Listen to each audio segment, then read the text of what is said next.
하나님의 말씀을 먼저 보겠습니다. 갈라디아서 2장 20절이 되겠습니다. 내가 그리스도와 함께 십자가에 못 박혔나니 그런즉 이제는 내가 사는 것이 아니요 오직 내 안에 그리스도께서 사시는 것이라. 이제 내가 육체 가운데 사는 것은 나를 사랑하사 나를 위하여 자기 자신을 버리신 하나님의 아들을 믿는 믿음 안에서 사는 것이라. 사랑의 하나님 아버지, 감사합니다. 오늘도 하나님께서 우리에게 잔치를 베푸셔서 하나님 우리를 초청하셨습니다.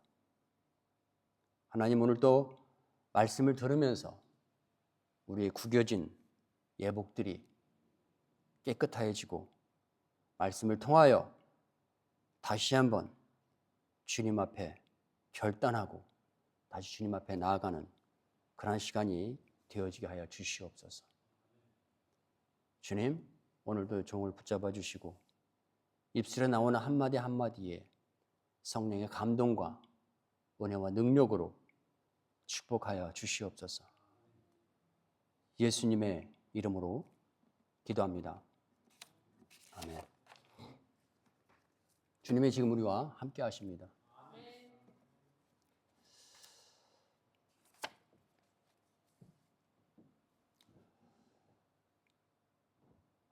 오늘은 땅 얘기로 시작하겠습니다.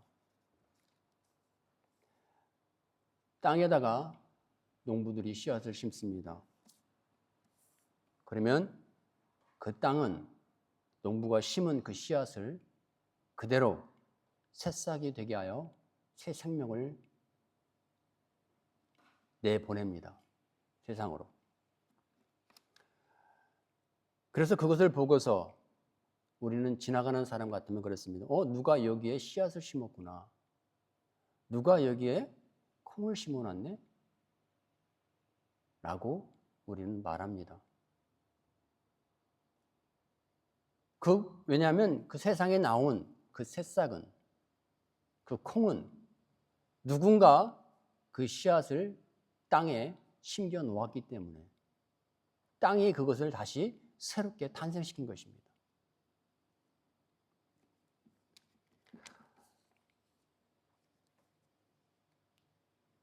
그래서 우리는 세상에 나와 있는 그 싹을 보고서 이 심겨진 것이 콩이구나. 심겨진 것이 팥이구나. 이것을 우리는 알 수 있고 가늠할 수 있고 판단할 수 있습니다. 땅은 성경에서 주님께서 비유로 말씀하실 때 사람의 마음을 가리켰습니다. 그래서 길가밭과 좋은 밭과 가시덤불 밭과 돌밭을 주께서 말씀하셨죠.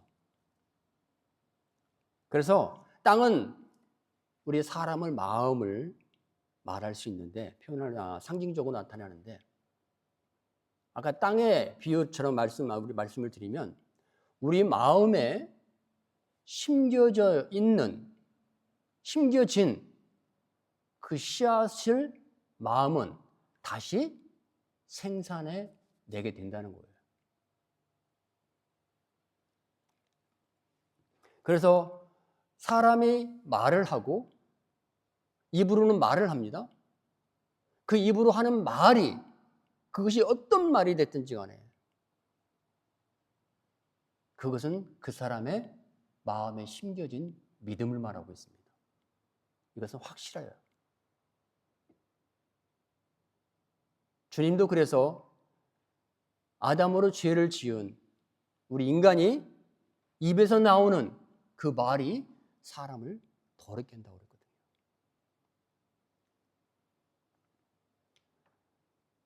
그리고 입은 우리 몸의 한 지체입니다.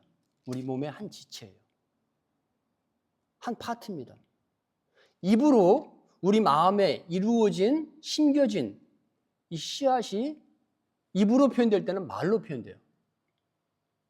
그러나 우리 마음에 심겨지고 심어진 이 씨앗은 몸으로 표현될 때는 어떻게 되냐면 행동으로, 삶으로 표현된다는 겁니다.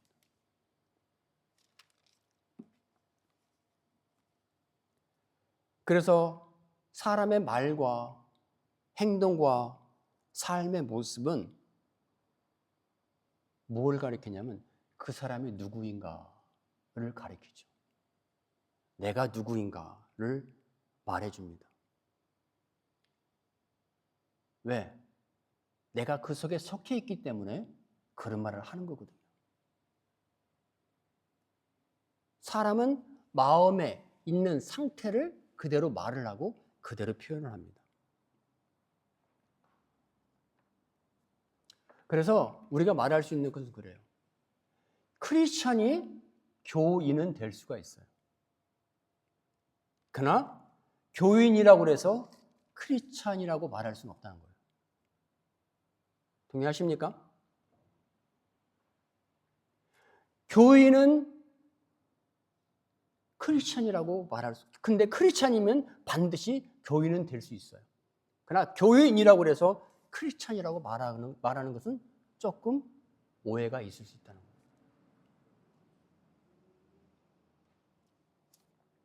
로마서 10장 10절 아주 유명한 말씀입니다. 바울이 그랬죠. 우리가 구원을 받는 것은 하나님의 복음을, 예수를 마음으로 믿어 의에 이루고 입으로 시인하여 구원을 얻는다라고 했어요. 다시 말합니다. 사람이 예수를 마음으로 믿어 의에 이루고 become right with God. Then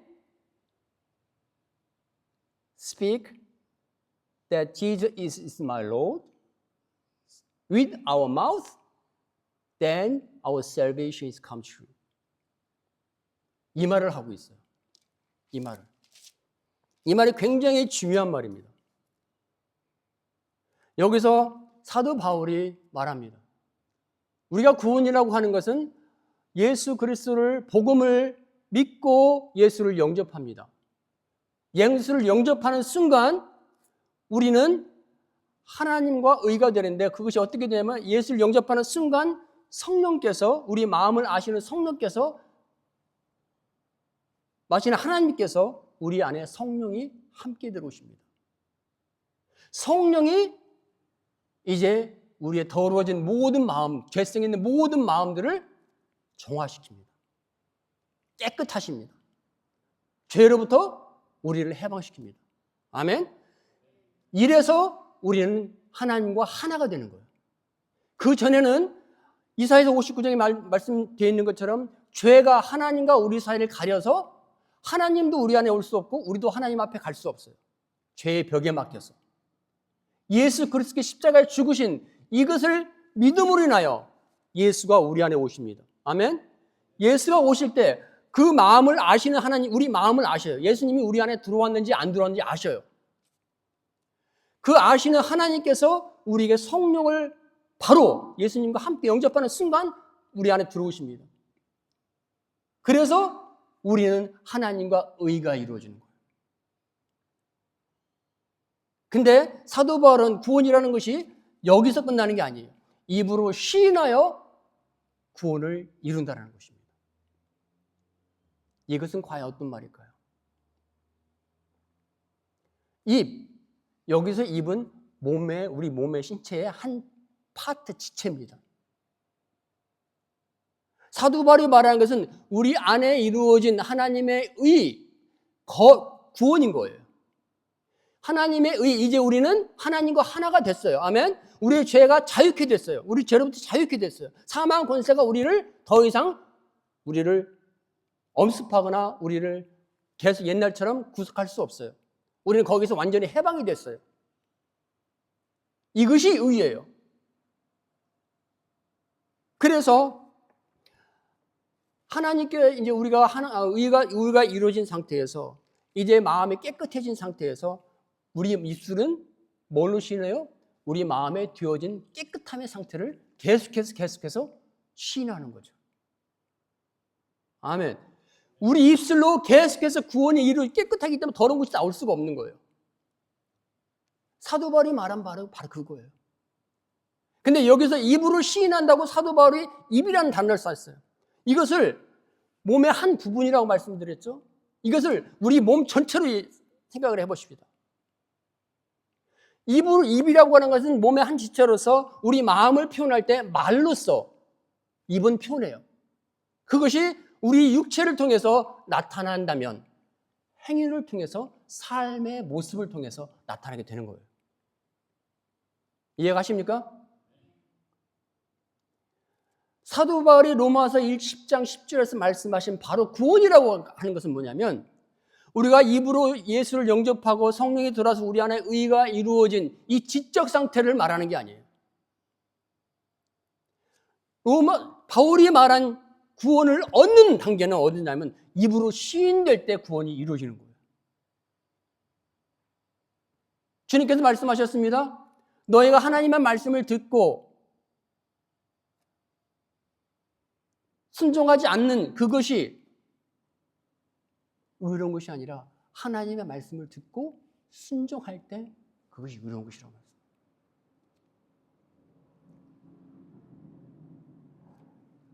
구원이라고 하는 것은 어떤 한 파트 나눠서 그것이 구원이 아니에요. 하나님께서 우리에게 구원을 이루신 것은 한 파트, 지적인 동의에서 멈추는 게 아니라 지적인 동의에서 우리 삶 전체를 통해서 우리 영혼이 육체를 벗어나는 그 순간까지 그 전체의 과정을 하나님께서 한 구원의 관계로 구원의 그 관계로 하나님께서 보신다는 것입니다.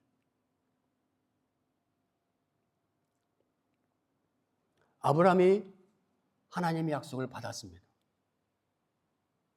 75세 때 받았어요. 제가 생각을 해봤습니다. 하나님께서 75세 때까지 얻지 못한 아들을 하나님이 주신답니다. 하늘을 보여주면서 별과 같이 네 자손을 번성케 할 것이다. 민족을 이룰 것이다 말씀하셨습니다.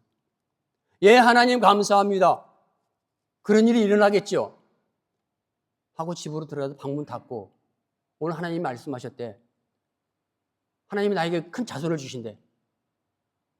하고 문 닫고 아무런 변화를 하지 않았습니다.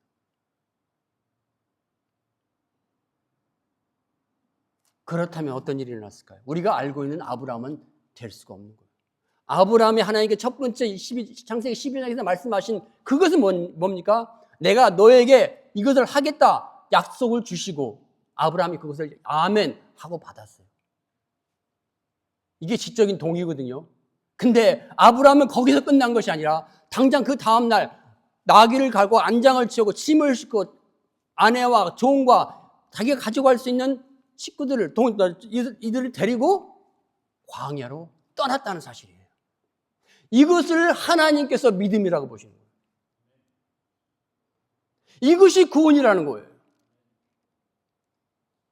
그 지적 동의에서 끝나는 건 구원이 아니에요. 하나님과 우리 사이에 지적 동의를 우리는 얼마든지 할 수 있어요. 이런 구원이라면 신앙생활하는 게 어렵지 않아요.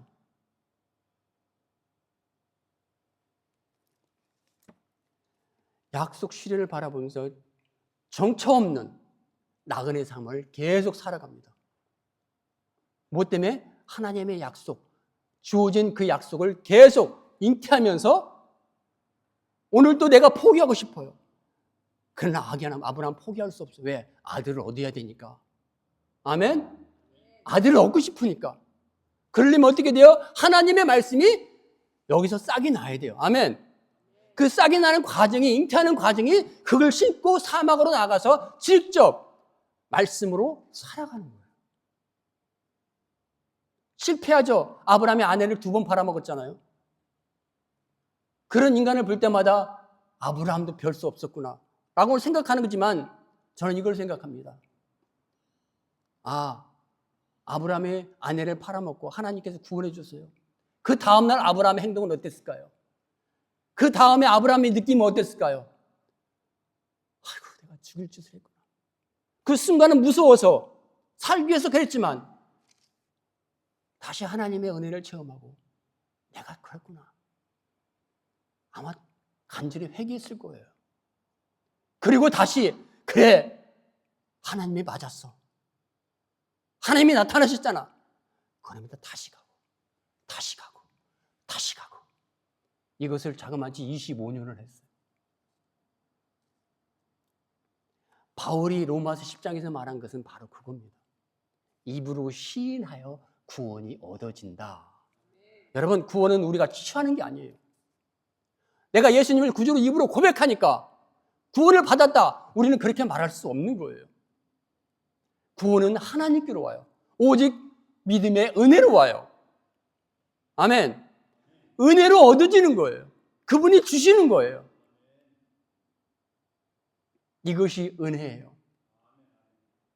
이것이 그래서 오직 구원은 하나님이 예수 그리스도의 은혜로 얻어진다 라고 하는 사도들의 베드로의 고백처럼 이것이 기독교의 대전제잖아요. 구원은 하나님의 은혜로 얻어져요.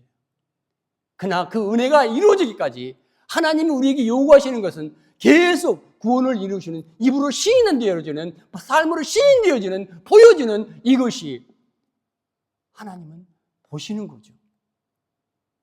이것이 구원받은 사람의 모습이고 구원받은 사람의 삶의 변화예요. 아멘? 그래서 우리는 날마다 우리가 생각하는 것을 바꾸어야 돼요. 무엇으로? 주님께서 우리를 의로 만들어 놓으셨잖아요. 죄와 상관없는, 죄 사망의 권세로 상관없는 자유인으로 풀어놓으셨잖아요. 해방스러워 우리가 할 수 있는 존재로 풀어놓으셨잖아요.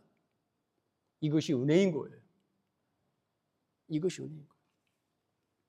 그래서 여러분, 오늘 우리가 생각하는 믿음으로 산다 라고 하는 것이 무엇인가요? 믿음으로 삽니다. 많은 사람들이 무심코 믿음으로 사는 게 뭐예요? 라고 질문하면 이렇게 대답해요.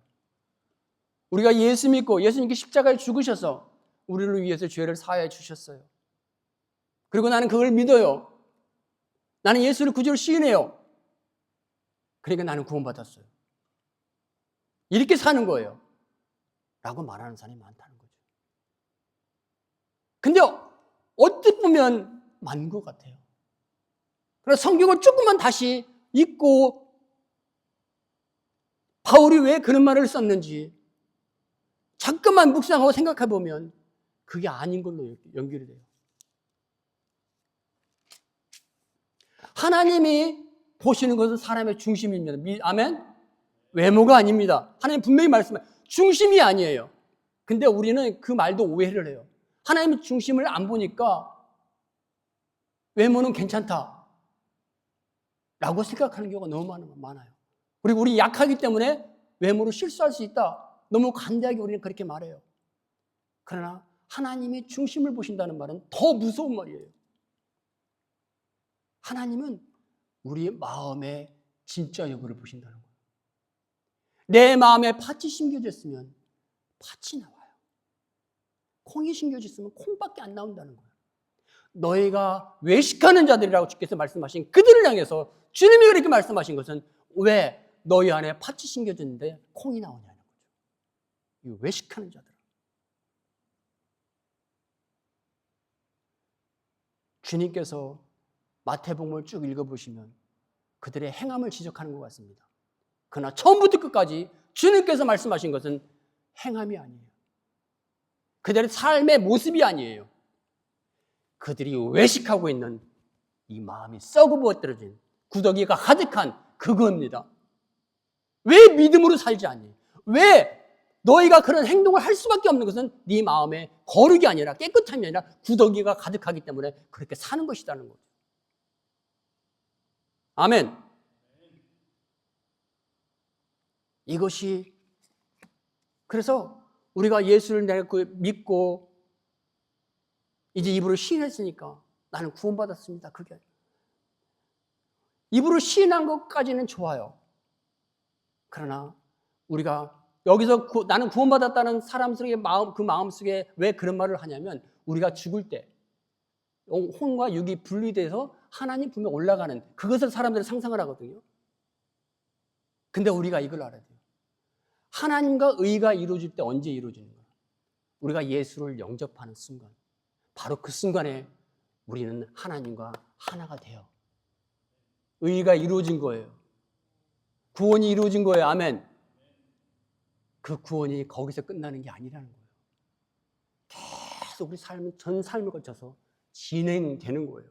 하나님은 이것을 보세요. 이것이 생명책이에요. 생명책에 기록한 너의 행함을 보고 하나님이 심판하시겠다. 그 행함은 행위가 아니에요. 그 행함은 마음속에 있는 믿음을 말합니다.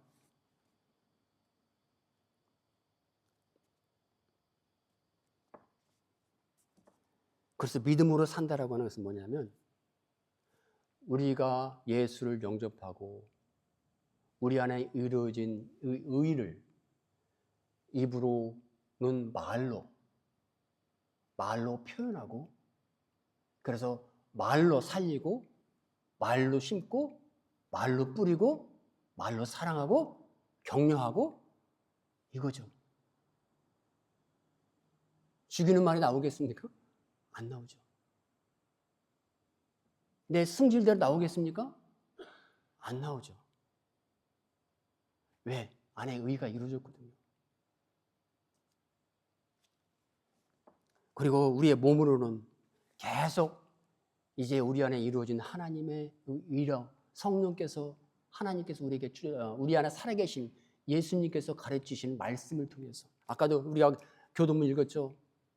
그 교동문을 통해서, 말씀을 통해서 계속 우리가 말씀을 따라가는 것이고 성령을 따라가는 거예요.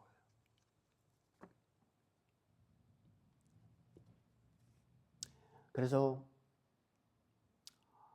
믿음으로 살아간다라고 하는 것은 내가 예수를 주로 시인하니까 나는 구원받았습니다. 그런 뜻이 아니라 내가 현재 내 안에 이루어진 하나님의 의를 입술과 삶을 통해서 계속 표현하고 살아가는 현재의 삶을 믿음으로 산다라고 말을 하는 것입니다.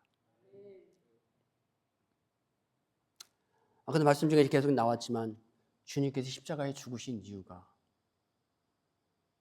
뭡니까? 당신이 오실 때 우리를 휴거시키기 위해서 그분이 죽으셨나요? 아니에요. 우리를 휴거시키기 위해서 그분이 죽으신 게 아니에요. 우리가 죄의 노예가 돼서 사망의 권살에 묶여서 하나님을 따를 수도 없고 믿을 수도 없고 빛을 찾을 수도 없고 그러한 종살이하고 있는 우리의 모든 사망의 권세에서 우리를 자유케 하기 위해서 하나님께서 아들을 보내셔서 죽이신 거예요. 그리고 그것을 주님은 순종하셨고요. 아멘? 그래서 예수님께서 죽으셨다라고 그 은혜는 뭐냐면 우리가 자유케 되었다. 해방되었다. 이제 우리는 믿음으로 살 수 없는 우리가 믿음으로 살 수 있게 됐다. 성령으로 살 수 없는 저희가 우리가 성령을 따라서 살 수 있게 됐다. 하나님을 따라서 살 수 있게 됐다. 그전에 죄에 가려서 그것을 할 수도 없었고 선택할 수도 없었고 생각할 수도 없었어요. 이게 구더기에 가득 썩어서. 그것이 십자가의 은혜예요. 근데 우리는 많은 우리 믿는 자들이 좀 저게 안타까운 건 뭐냐면 예배할 때 십자가에 달리신 예수님만 봐요. 우리는 그분을 향해서 찬양하고 그분을 향해서 예배하고 눈물을 흘리고 그래요. 근데 십자가는 거기에서 멈추는 게 아니잖아요. 십자가 그 죽으신 그로 인해서 이미 내게 이루어진 영생이잖아요. 내게 이루어진 구원이잖아요. 자유함이잖아요. 이것을 우리는 누리면서 하나님 앞에 예배하고 칭기하고 하나님을 찬송하고 그것이 예배인 거예요.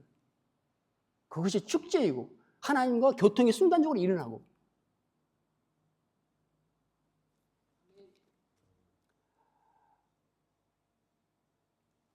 예수님께서 죽으신 것은 혼자 당신을 위해서 죽은 게 아니에요. 우리를 위해서 죽은 거기 때문에. 우리를 살리기 위해서 죽은 거기 때문에. 우리는 그걸 보는 순간 우리가 사는 것을 예배해야 돼요. 우리에게 생명이 주어진 것을 찬양해야 돼요.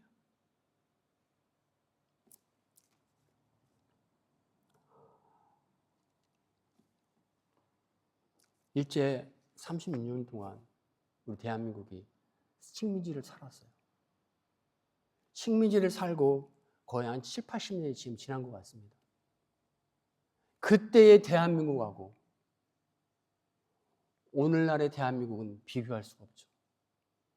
오늘날의 대한민국이 있으리라고 사람들은 그러더라고요. 상상을 못했다고. 한국의 경제 상황을 6.25 전쟁 만에 그때 그 피폐해진 그 한국을 바라보는 알고 있는 사람들은 요즘 한국을 보면은 기적이라고 말을 하잖아요. 해방이 어떻게 됐습니까? 미국에 의해서 해방이 된 거예요. 원자폭탄에 의해서. 미국의 도움을 받은 거죠. 우리는 그때 일본이 항복하면서 일본에 묶여있는 모든 나라가 자유케 됐어요. 우리 대한민국이 해방을 얻은 거예요. 아멘? 만약에 지금도 일제 36년을 살고 있다고 한다면 우리는 아무리 1년 농사를 해서 풍년을 지어도 아무리 우리가 머리가 좋아서 뭘 기가 막히게 만들어도 우리는 다 일본한테 빼앗겨요. 우리 여전히 그렇게밖에 살 수 없어요. 그러나 36년 되고 대한민국이 자유를 얻었죠. 이 자유를 얻은 이 자유의 권리를 가지고 대한민국이라는 나라는 지금 7, 80년 지나서 세계에서 무시하지 못할 만큼 강성한 나라가 된 겁니다. 제가 이것을 말씀을 드리는 이유는요, 바로 예수님께 십자가에서 이루신 그 사역은 바로 위와 같은 거예요. 우리에게 자유를 주셨어요. 우리를 죄로부터 해방시키셨어요. 죄가 우리를 이기지 못하게 우리가 죄를 이기게 만드셨어요. 죄를 지배할 수 있게 만드셨어요. 하나님을 찾고 하나님을 예배할 수 있게 만드셨어요. 하나님을 믿을 수 있게 만드셨어요. 우리는 그 자유를 가지고 대한민국을 건설했지만 우리 신앙인은 그 자유를 가지고 이제 하나님께 우리에게 맡기신 것은 하나님의 나라가 하늘에서 이루어진 것 같이 이 땅에 이루라. 그 목적을 우리에게 주신 것입니다. 교회로서, 교회라는 이름으로 이 땅 위에 그 일을 하라고 하나님께서 만드신 것입니다. 십자가 사건이 없었다면 우리는 그 사역을 할 수가 없죠. 이것이 그래서 우리 믿음으로 산다라고 하는 것은 하나님께서 구원받은 백성이 그 하나님의 사명을 갖고 끝없이 죄와 상관없는 삶을 사는 것이 아니라 죄가 달려와도 다시 한번 회개하고 다시 결단하고 다시 일어서서 살아가는 저 여러분이 되게라고 하나님께서 말씀하신 것입니다. 그래서 십자가에서 주님께서 우리에게 하신 것을 좀 더 정확하게 성경을 통해서 근거로 말을 한다면 시편 8장 5절에서 하나님께서 이렇게 나옵니다. 사람이 무엇이가 한데 저를 권고하시고 사랑하시며 그러면서 말합니다. 하나님께 물론 성경 버전에 따라 조금씩 달라요. 어떤 사람은 천사보다 못하게, 어떤 사람은 하나님보다도 약간 못하게 사람을 지으셨다고 그랬어요. 제가 믿는 것은 그렇습니다.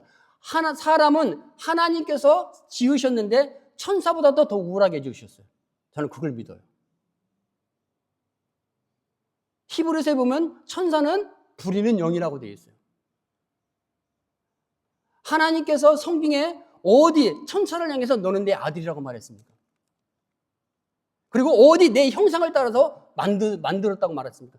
천사는 그런 게 아니에요. 천사가 물론 사람보다 더 영적인 존재로서 우월하고 놀라운 일을 할 수 있어요. 그러나 그것이 하나님 볼 때 천사가 사람보다 우월한 게 아니에요. 하나님이 사람을 지을 때 천사보다 우월하게 지었고 시편 8장 6절에서는 5절에서 뭐라고 나왔냐면 그가 자신보다 하나님보다 약간 부족하게 지었던 사람이라고 나와요. 그것을 하나님은 당신의 형상을 따라 만들었다고 그랬어요. 이 하나님께서 그래서 아담의 죄를 짓기 전에 에덴 동산에 있을 때 그들은 영원한 존재였습니다. 하나님과 영원히 예배할 수 있는 존재였어요.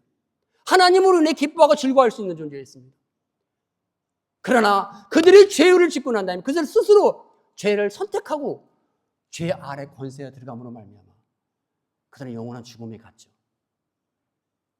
그리고 하나님은 제2의 아담을 마지막 아담을 준비시켰고 그분을 통해서 아담이 잊어버린 인간의 본연의 신분을 예수 그리스도로 인해서 예수 그리스도가 죄를 다 도말시킴으로 말미암아 우리 인간이 하나님보다 조금 못하게 만드신 이 형상을 회복시킨 것입니다. 우리의 신분을 회복시킨 거예요. 아멘. 이것이 십자가의 은혜인 거예요. 그래서 우리는 할 수 있는 거예요. 뭐든지 할 수 있는 거예요. 예수 안에서. 우리에게 능력적 힘 주시는 자는 모든 걸 할 수 있는 것이 바로 우리 거예요. 신분의 회복인 거예요. 원래 우리는 이런 신분이었어요. 그러나 아담이 죄를 짓고 난 다음에 이 신분을 빼앗긴 거죠. 그 빼앗긴 일을 예수님 십자가에서 다시 이루신 거예요. 우리는 회복된 거예요. 죄가, 그래서 바울은 말하잖아요. 세상이 나에 대해 죽고 내가 세상에 대해 죽는다. 이 말은 죄가 있지만 죄가 나를 이기지 못한다. 내가 죄를 다스릴 수 있다. 우리는 예수로 은혜로 영원히 살 수 있습니다. 믿으십니까? 우리는 아담의 죄 짓기 전에 모두 회복됐다니까요. 이것이 우리의 정체성인 거예요. 우리는 죽지 않아요. 아멘. 예수가 있기 때문에, 예수가 있는 한은 죽지 않아요. 예수를 믿는 믿음이 있는 한은 죽지 않아요. 그 은혜로 사는 거예요. 우리가 아무리 손을 베풀고 자선을 해도 그걸로 사는 게 아니에요. 율법을 지킨다고 그걸로 사는 게 아니에요. 예수의 피의 공로와 그 약속을 믿고 믿을 때 성령이 마음을 아시는 하나님께서 얘가 하나님의 아들이 있구나. 바로 오십니다. 함께. 우리 안에 이루어집니다. 의가 이루어져요. 그게 구원인 거예요. 그게 구원인 거예요. 우리는 지적 동의에서 우리의 삶으로 우리 안에 있는 하나님의 명령을 따라서 계속 구원을 이루어야 될 줄 믿습니다. 그래서 바울이 빌립보서 2장 13절에 이렇게 말씀해요. 너희는 나 있을 때나 없을 때나 두렵고 떨림으로 너희 구원을 온전히 이루라 라는 말합니다. 예, 구원은 얻어지는 것이고 이루어지는 거예요. 예수 그리스도로 공로로 인하여 이루어지는 것이고 우리가 구원을 받는 이유는 그것을 믿는 믿음이 우리 안에 이루어져서 의가 형성되고 구원받았기 때문에 이루어지는 거예요.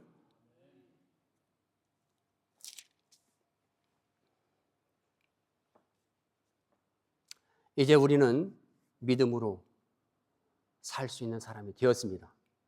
아멘. 우리는 이제 믿음으로 살 수 있는 사람이 되었습니다.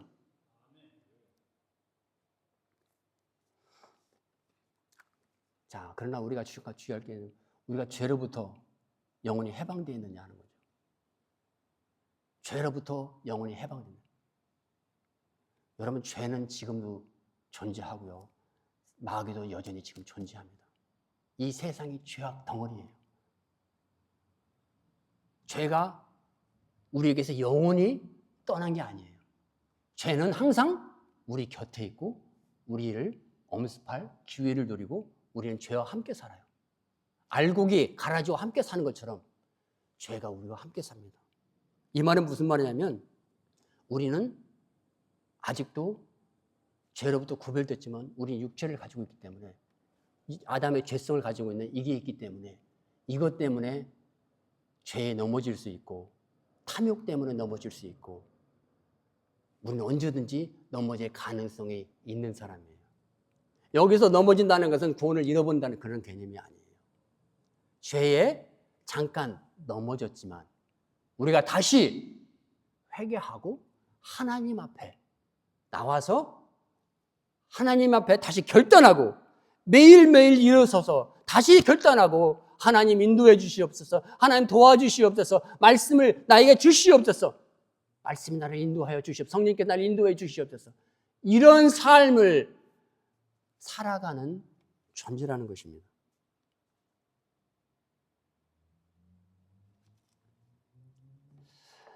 그래서 믿음으로 산다라고 하는 것은요, 믿음으로 산다라고 하는 것은 이건 거예요. 우리 안에 이루어진 하나님의 구원의 의가 우리의 삶을 통해서 나타나진다. 그런 삶을 살아간다. 이것이 믿음으로 사는 삶이라는 것입니다. 그래서 믿음으로 산다는 것은 오늘 본문에 입각해서 이렇게 말합니다. 내가 죽었다고 여기는 거예요. 왜? 내가 죽었기 때문에. 내가 분명히 예수님께 십자가 죽을 때 믿음으로 그걸 믿을 때 주님과 연합되거든요. 예수님 십자가 사건이 나의 사건으로 연합이 돼요. 그러면 예수님께 죽었기 때문에, 저에 대해 죽었기 때문에 내 죄가 죽은 거죠. 근데 예수님께서 나를 위해서 내 죄를 띄어 가셨는데 나는 여전히 내 안에 죄가 있다고 생각해요. 그러면 안 된다는 거죠. 죄가 없어진 나, 죄가 나를 이기지 못한다라고 하는 새로운 신분이 된 나, 이것을 이렇게 여기고 매일같이 생각하고 선포하고 살아가고 다시 대적하고 내 안에 살아계신 예수 그리스도를 쫓아서, 그분의 음성을 쫓아서 우리는 살아가는 것입니다. 아까 교동문에 읽어보니까 이렇게 나와요. 다윗이 뭐라고 말하냐면 이렇게 나옵니다.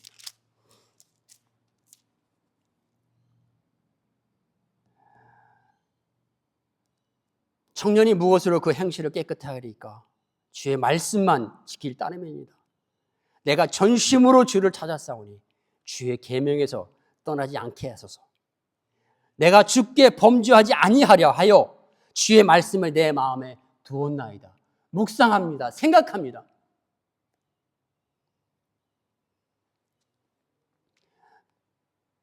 찬송을 받으실 주 여호와여, 주의 계명들과 말씀들을 내게 가르쳐 주소서.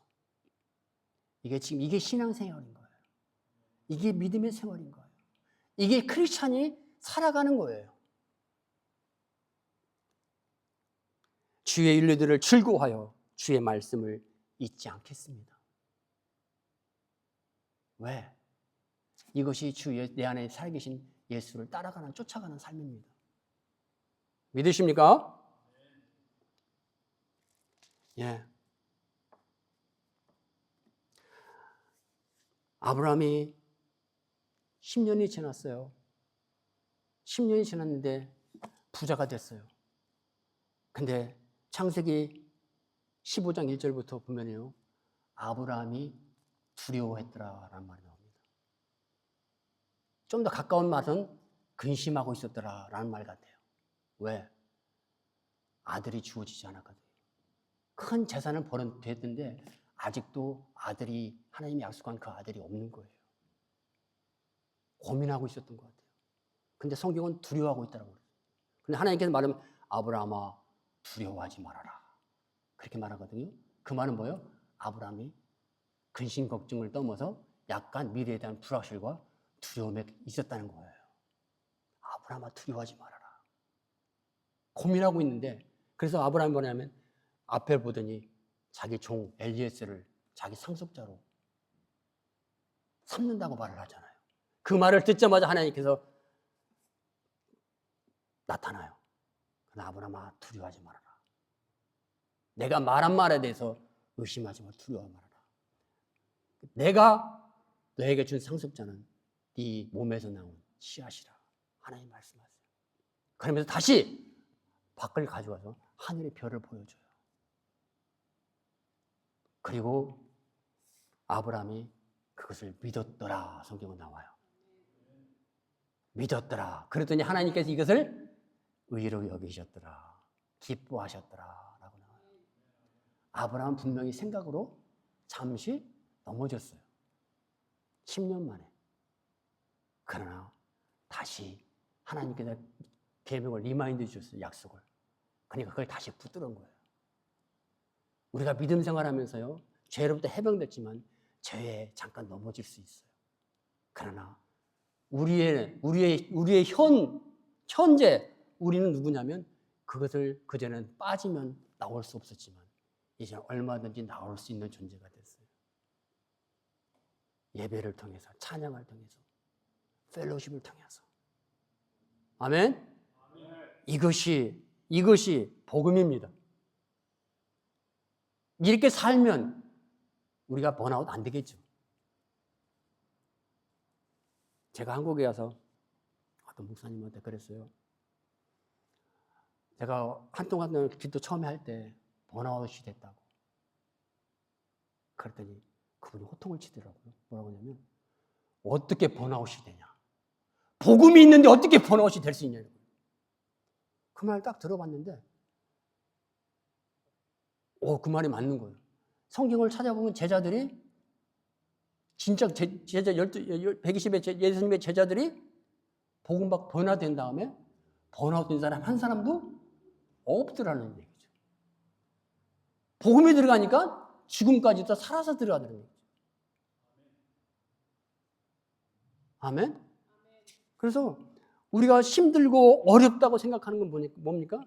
힘들고 어려워서 어려운 게 아니라 우리 안에 복음의 능력이 없어서, 예수님의 살아계심에 확신이 없어서, 잠시 식어져서. 여러분 속지 마시기 바랍니다. 사단은 우리를 연구하는 전문가예요. 어떤 생각을 들어서라도 사단은 우리를 꼬이고 넘어가고 절망하고 낙심케 해요. 그러나 우리에게는 예수님이 계시고 그분의 십자가 약속이 이미 우리에게 이루어졌습니다. 우리는 그 인격을 살기만 하면 되고 그분을 따라가기만 하면 됩니다. 내 안에 살아계신 예수님을 믿고 계속해서 그분을 이미지나시는 하든 기억을 하고 마인드를 좀 계속해서 그분을 나의 주인으로 인정하고 고백하고 하루 순간순간 나가야 됩니다. 아멘. 바울은 고린도서 15장 23, 31절에서 그래서 이렇게 말했어요. 나는 날마다 죽노라. 바울이 얼마나 괴로웠으면 그랬을까요? 복음 들고 복음을 전하고 사람들이 구원되는 건 기쁘지만 너무 힘든 거라. 솔직히 말해서. 그렇다고 힘들다고 안 할 수 없는 거라. 유혹이 자꾸 오는 거, 사람들 말이 오고 아는 사람 지인들 막 꼬시고. 바울이라고 그러지 않겠어요? 바울이 말한 말은 나는 날마다 죽노라. 내가 죽고 내 안에 예수가 사는, 그것이 바울의 인생 목표가 되어버렸어요. 우리도 저와 여러분이 그런 목표가 되기를 축원드립니다. 갈라디아서 6장 14절에 보면 나에게는 예수 십자가 위에는 자랑할 것이 없나니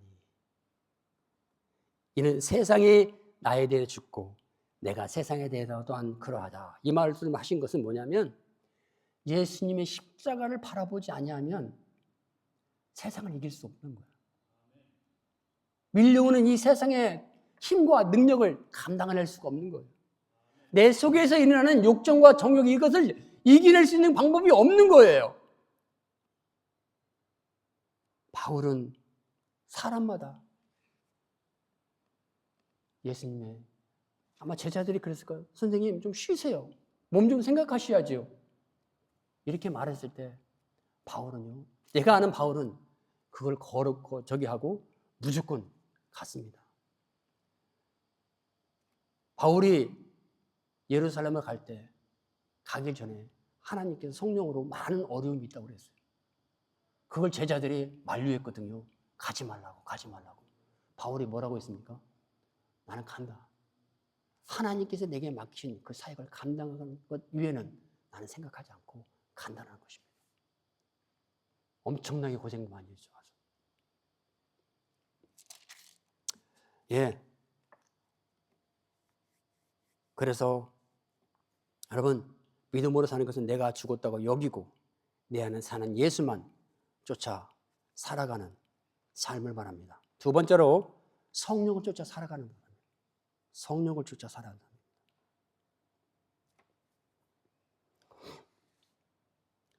구원은 믿음으로, 성령으로 사는 것은 따로따로가 아니에요. 구원으로 믿음을 얻었으면 우리가 주님 만날 때까지 끝까지 믿음으로 살아갑니다. 우리는 자연스럽게 성화가 돼요. 구원 따로, 믿음 따로가 아니에요. 제가 어떻게 배웠냐면 이렇게 배웠어요. 청년 때. 구원은 믿음으로, 성화는 다른 문제다. 성화는 따로따로 분리돼서 생각해야 된다. 이렇게 배웠거든요. 근데 요즘 와서 생각해 보면 그게 아닌 것 같아요. 구원도 믿음으로, 성화도 믿음으로 됩니다. 결국엔 하나님의 구원은 믿음으로 받아서 믿음으로 끝나는 거예요. 그것을 성경은 행함으로 심판한다라고 그렇게 표현해요. 그래서 구원과 성화는 분리되는 것이 아닙니다. 내가 연약하기 때문에 우리는 그런 말조차도 우리는 해서는 안 돼요. 이미 하나님이 아주 연약한 거. 그러나 우리에게는 예수님이 계시고 그분의 십자가 약속이 있고 그 약속이 지금도 진행하고 있습니다. 구원과 성화는 한 선상에서 계속 진행하는 진행형입니다. 구원도 믿음으로, 성화도 믿음으로. 언제까지? 구원이 완성될 때까지. 주님이 오실 때까지. 아멘. 아멘. 예.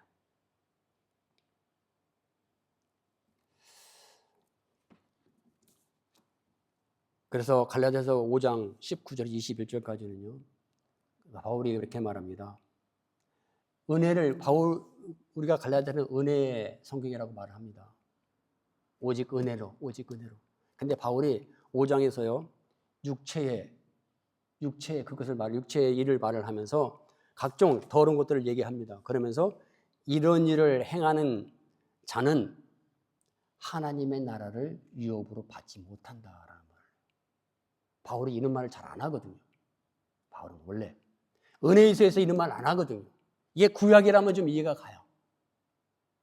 근데 바울은 이런 말을 했어요. 자, 여기에서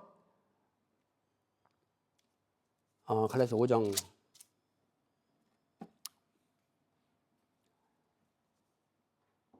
오직 육체에는 분명하니 음행과 더러운 것과 호색과 우상숭배와 주술과 원수 맺는 것과 분쟁과 시기와 분냄과 당짓는 것과 분열함과 이단과 투기와 술 취함과 방탕함과 또 그와 같은 것들이라. 전에 너희에게 경계한 것 같이 경계하노니 이런 것들을 행하는 자들은 하나님의 나라를 유업으로 받지 못한다라고 분명히 나와 있어요. 이게 무슨 말일까요?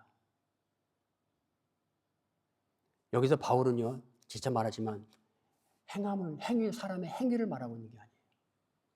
바울은 그걸 말한 게 아니에요. 너희가 이런 일을, 그런 육체 일을 하는 것을 볼 때 바울은 뭘 보냐면 그들의 마음속에 있는 예수 그리스도의 구원을 본다는 겁니다. 하나님이 이런 일을 하는 자마다 뭘 보냐면 그의 행위를 보는 게 아니라 그 사람의 중심을 본다는 것입니다. 너 안에 내가 있니? 너 안에 내 언약이 있니? 지금 네가 그것을 따라 사는 거니? 믿음을 본다는 것입니다. 그래서 성경은 하나님은 중심을 보신다는 말 딱 맞아요. 여러분, 우리 구원은 어디에 이루어지냐면 우리 마음에 이루어지는 거예요. 마음에 하나님이 자정하시고 마음에 성령이 오셔서 마음을 다스리시고 마음에서 이루어진 의가 우리 육체를 통해서, 우리 입술을 통해서 표현되는 열매인 거예요. 이게 구원받은 자예요. 구원받은 자의 모습이고. 결국 사도 바울은 거기서 말하는 것도 결국엔 믿음을 말하고 있는 거예요. 너가 있는 예수가 정말로 진짜냐? 그걸 믿는 것입니다. 자, 그러면 믿음으로 사는 것은 성령을 쫓아 사는 것이라고 말씀을 드렸거든요.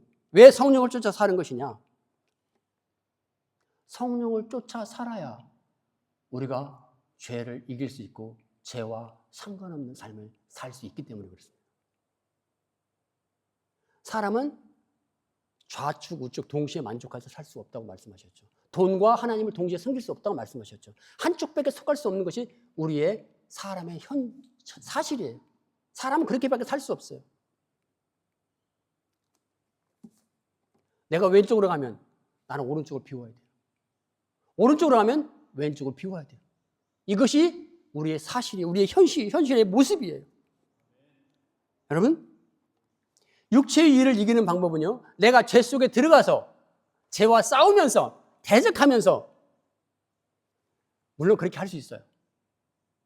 그러나 죄에 의해서 우리는 부상을 입겠죠. 전쟁에서 가장 좋은 방법이 뭘까요? 전쟁을 안 하는 방법이겠죠. 전쟁 속에 들어가서 내가 싸움 잘한다고 싸우면 나도 다치고 죽을 수도 있고 개런티를 못 하는 거잖아요. 성령을 쫓아 사는 것이 바로 그거예요. 성령이 어디에 있습니까? 우리 안에 오셨잖아요. 그분의 뜻을 따라서, 그분의 열망을 따라서, 그분이 원하는 욕구를 따라서, 그분의 성품을 따라서 계속 내가 쫓아가는 거예요. 이 이점이 뭐냐면, 그렇게 하면 할수록 나는 어디에 속하게 돼요? 성령에 속하게 돼요. 그렇게 하면 할수록 나는 세상과 멀어지게 돼요. 바로 이것 때문에 우리가 성령을 쫓아 사는 거예요. 동물의 왕국에서 짐승들이 떼를 지어서 살아요. 사자들을 피해서. 무리를 지어서 다니잖아요. 왜 그래요? 무리를 지어서 살면 살 수 있는 가능성이 훨씬 높아져요. 그들에게 먹히 잡아갈 수 있는 기능이 훨씬 적어져요. 그리고 어찌하면 버팔로 같은 경우는 막 당기잖아요. 무리를 차면서 호랑이가 덤벼들어요. 호랑이가 도망가잖아요. 그게 무리의 힘이에요. 거기에 속하는 거예요. 우리가 성령을 따라가서 사는 이유는 하나님의 성령 앞에 우리가 그 속에서 들어가서 그 속에 머무르기 위해서, 그 속에 따라 살다 보면은 우리가 도 닦을 필요 없어요.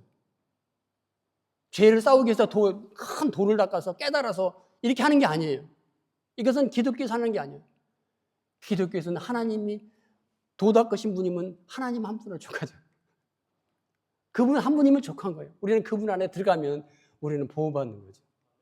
우리는 그분이 우리를 위해서 싸우시는 거죠. He fight for the battle on behalf of us. 우리를 위해서 그분이 싸워주시는 거예요. 우리는 그 속에 들어가서 우리가 할 것은 그분 앞에 들어가고 그분 앞에 붙어있고 그것인 거예요. 아멘. 이것이 믿음으로 사는 것입니다. 결론입니다, 여러분. 구원은 마음속에 이루어진 하나님의 의가 우리 입을 통해서는 말로, 우리의 몸을 통해서는 삶으로 증거되고 시인됨으로 말미암아 완성이 될 수 있습니다. 아멘. 구원은 행위의 문제가 아니라 결국 믿음의 문제인 것입니다. 마음속에 이루어진 하나님의 의는 오직 우리가 예수를 믿어 그분이 들어오실 때 가능한 거예요. 그래서 우리는 믿음으로 구원을 얻는 거예요. 구원을 믿음으로 얻고 입으로 시인하는 것도 결국엔 뭘로? 믿음만큼 시인되는 겁니다. 아멘. 주님께서 내 믿음이 너를 구원하였다라는 그 칭찬한 사람들을 보면은 그 속에 이루어진 하나님을 향한 그 믿음이 행함으로 표출됐을 때 믿음이 크구나라고 말씀하셨어요. 이것이 반대로 표현되지 않고 상상과 예수님을 믿는 믿음은 지적 동의는 있지만 삶으로, 생각으로 반대되는 것일 때 이 믿음이 적은 자들아 라고 주님 말씀하셨어요. 결국 구원의 문제는 행위의 문제가 아니라 마음속에 이루어진 하나님의 의로운 문제로서 옛사람인 나는 죽고 마음속에 사시는 예수와 성령을 쫓아 살아가는 그것이 믿음으로 사는 것이고 그것이 구원받은 사람의 삶인 것입니다. 그것이 참 구원인 것입니다. 아멘. 감사합니다, 하나님.